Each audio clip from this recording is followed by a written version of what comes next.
أصبحنا وأصبح الملك لله والحمد لله، لا إله إلا الله وحده لا شريك له، له الملك وله الحمد وهو على كل شيء قدير. ربي أسألك خير ما في هذا اليوم وخير ما بعده، وأعوذ بك من شر ما في هذا اليوم وشر ما بعده. ربي أعوذ بك من الكسل وسوء الكبر. ربي أعوذ بك من عذاب في النار وعذاب في القبر. اللهم أنت ربي لا إله إلا أنت، خلقتني وأنا عبدك، وأنا على عهدك ووعدك ما استطعت. أعوذ بك من شر ما صنعت. أبوء لك بنعمتك علي وأبوء بذنبي.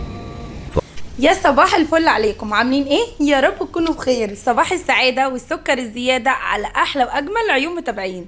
النهارده راجعين بفيديو جديد كده كله نشاط وحيوية وطاقة ايجابية. طبعا بقى قبل ما ندخل في الفيديو والتفاصيل، حابة ارحب بكل الناس القمر اللي اشتركوا جديد في قناتي. عايزة اقول لكم نورتوا وشرفتوا قناتي، ويا رب دايما اكون عند حسن ظنكم. وطبعا انا بحبكم في الله، بحبكم في الله، بحبكم في الله. باخد منكم كده طاقة ايجابية. بكون مبسوطه جدا لما انزل فيديو يكون عليه تفاعلات كده، بتشجع ان اصور معاكم فيديوهات تانية. زي ما احنا بقى كده شايفين الجمال والحلاوه والقمر ده. هنحضر حاجه الغدا النهارده. بقى انا نفسي في سمك وقررت ان انا اعمل سمك. جبت سمك بولتي وجبت سمك مكرونه زي ما احنا شايفين، بسم الله ما شاء الله. غسلته بقى كده ونضفته وخليته زي القمر وتبلته كمان، وهعمل معاه رز كده، وهنعمل شويه سلطه. ده بالنسبه للغدا. انا بحب اول لما اصحى كده من نومي افكر واقرر وادبر واشوف هنعمل اكل ايه. لو قعدت كده لحد بعد الظهر كده ولا حاجه بكسل وخلاص، بقى ما بحطش موضوع الاكل في دماغي اصلا لحد ما يجي علينا بقى العشاء كده، وابقى محتاره ومحتاسه هنعمل ايه غدا. السمك بقى يعني يتاكل سخن، يعني كل ما حد يجوع كده يتعمل له. طبعا بما اني احنا بقى في مدارس، في الايام العاديه بستنى جوزي على العشاء ايا كان في الوقت اللي هيجي فيه. حتى لو جه الساعه 1 بالليل بنفضل قاعدين مستنيينه انا والولاد، ومش بنحب ناكل غير وهو موجود. لكن احنا بقى في ايام مدارس زي ما انتم عارفين، والولاد لازم يناموا بدري. فطبعا انا بحاول ان انا اظبط نومهم اصلا، وما صدقت الحمد لله ان نومهم اتظبط. فقلت اعمل بقى كده واكلهم هم عشان يناموا، ولما هو يجي براحته بقى وقت ما يبقى يجي اعمل له الاكل بتاعه. كده كده السمك متبل كده ومحطوط في التلاجة، فمش هياخد وقت. فزي ما انتم شايفين كده ما شاء الله، اللي بيجوع بعمل له احمر له على طول، لاني مش بياخد وقت، والسمك ما يتاكلش غير وهو سخن زي ما احنا شايفين. فعملت بقى كده لهنا وياسين علشان يتغدوا، وانا طبعا كنت سبقتهم يعني كده. فعادي اللي بيجوع بعمل له على طول. الرز بيكون موجود والسلطه، اغرف الطبقه، اغرف طبق السلطه كده مع طبق الرز، واقوم جايه محمره السمك على طول. بالف هنا وشفا على كل اللي هياكل يا رب كده. خلصنا بقى الغدا، تعالوا نخش على التقيل ونظبط المطبخ بقى كده ونغسل المواعين. بصراحة كده لما بيكون في سمك، لما بغسل المواعين اول باول ما بيكونش في مواعين كتيرة في المطبخ، لان المواعين اللي معمول فيها سمك بقى والزفارة والحاجات دي لازم اول باول كده تتغسل علشان تبقاش عاملة ريحة مش حلوة. وكمان الزفارة دي بحس ان هي بتلزق كده في المواعين. فطبعا هغسل المواعين كده ونروق المطبخ كده مع بعض، علشان خاطر خلاص بقى نبقى خلصنا من مرحلة المطبخ دي بالاكل بالشرب. نقعد بقى نشوف عندنا غسيل نغسله، نروق في البيت حوالينا كده. الولاد طبعا نقعد نذاكر معاهم. الحاجات دي الروتين اليومي اللي ما بيخلصش، اللي ربنا يقوينا ويدينا الصحه والعافيه. بجد كل الامهات بتتعب قوي الايام دي يا جماعه. انا بحييكم، ربنا يديكم الصحه والعافيه ويجعل كل تعبكم يا رب كده وتعبنا في ميزان حسناتنا، اللهم امين. ويعوض صبرنا خير في ولادنا.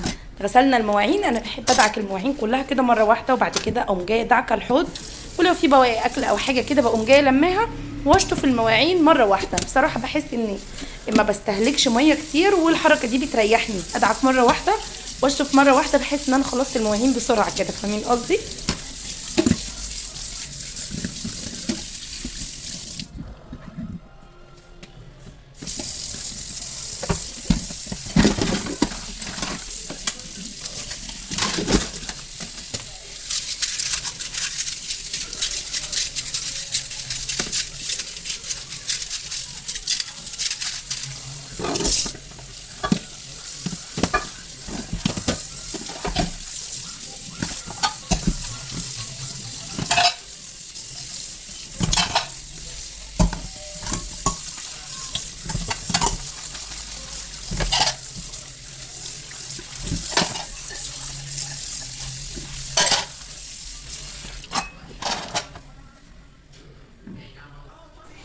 انا عايزه اقول لكم بقى ان الرخامه دي انا بغسلها فوق الست 7 مرات في اليوم بامانه. كل شغل عليها وكل حاجه بعملها عليها، وعلشان هي سودا ما يغركوش يعني، بيبان فيها كل حاجه وبتتبقع وبتتليط وبتبقى حاجه كده ما يعلم بيها الا ربنا. بتلاقوني دايما كده كل شويه اقوم جايه غسلاها ومنشفاها كده ومظبطاها بالفوطه، علشان الرخامه دي طول ما هي رايقه انا بحس ان الصاله رايقه، عليها كراكيب وعليها دوشه ومش نظيفه. هي ده مشكله يا جماعه المطابخ المفتوحه بجد على الصاله او على الريسبشن كده. عايزه اقول لكم لازم يكون المطبخ نظيف، والحمد لله ان انا عندي الرخامه اعلى درجه كده من المطبخ، فاللي بيكون بره ما بيكونش شايف المطبخ من جوه فيه ايه، فاهمين قصدي؟ ولا بيكون شايف البوتاجاز عليه ايه. شايفين اصلا الفرق ما بينها وما بين البوتاجاز قد ايه؟ ودي ما كانتش فكرتي خالص وانا بعمل المطبخ، دي كانت في فكره الفني اللي جاي ياخد المقاسات ويظبطه، اداني اقترح عليا كده وانا قلت له تمام، مع اني في الاول ما كنتش مقتنعه وما كنتش موافقه خالص. قال لي بعدين هتعرفي وهتدعي لي على الحركه دي، وبجد حرفيا ربنا يبارك له، لاني انتي قاعده في المطبخ شايفه بس الرخامه، قصدي قاعده في الصاله شايفه الرخامه رايقه، تلاقي المطبخ نظيف، ما انتي شايفه اللي جوه بقى ايه. فطبعا دي يعني على قدر الامكان ان انا اخليها رايقه، ولكن ولادي بصراحه بيحطوا عليها كل حاجه، بيستسهلوها جدا، بيستسهلوا ان هم يدخلوا المطبخ اصلا، فاهمين قصدي؟ بيشربوا حاجه يقوموا جايين حاطينها. فده كان عيب المطبخ الوحيد معايا اللي انا بعاني منه، ان هما بيكسلوا يلفوا اللفه دي ويودوا الحاجه الحوض يلا حطوها على الرخامه وخلاص، فاهميني؟ ففجاه كده الاقيها بقت مكركبه بقى ومش عايزه اقول لكم، ببقى عايزه اكلهم كده. خلصتها بقى ونشفتها كده وزي الفل، وخدت البوتاجاز كده برده من على الماشي كده، انا لسه كنت شايلاه وغسلاه غسله متينه وشايله العيون دي ودعكاها وكل الدنيا دي. النهارده لا على الماشي كده، يعني كل مثلا 10 ايام او حاجه بشيل العيون دي بقى اغليها والكلام ده كله، فاهمين قصدي؟ لكن كده بغسله كده كل يوم. المطبخ راق معانا وبقى زي الفل كده وزي القمر. بحب الفيديوهات دي جدا، حبيت اشارككم روتين بسيط جدا جدا، بما اني رجعت ان انا اصور روتينات تاني، بقى لي فتره كبيره ما كنتش بصور روتينات، انشغلت في حاجه تانية.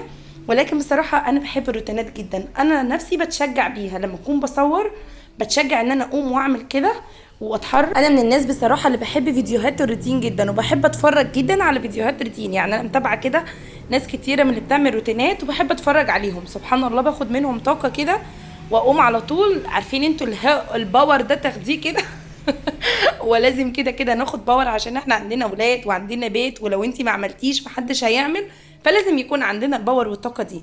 عايزاكم بقى كده تشجعوني وتحطوا لي لايك كتير على الفيديو، وكمان اللي مش متابعني يتابعني علشان ارجع اتحمس كده معاكم وارجع اصور فيديوهات روتينات تاني وبقوه ان شاء الله باذن الله. بحبكم في الله، احلى واجمل اخوات في الدنيا، ربنا يديمكم نعمه في حياتي، واشوفكم في فيديو جديد على خير ان شاء الله.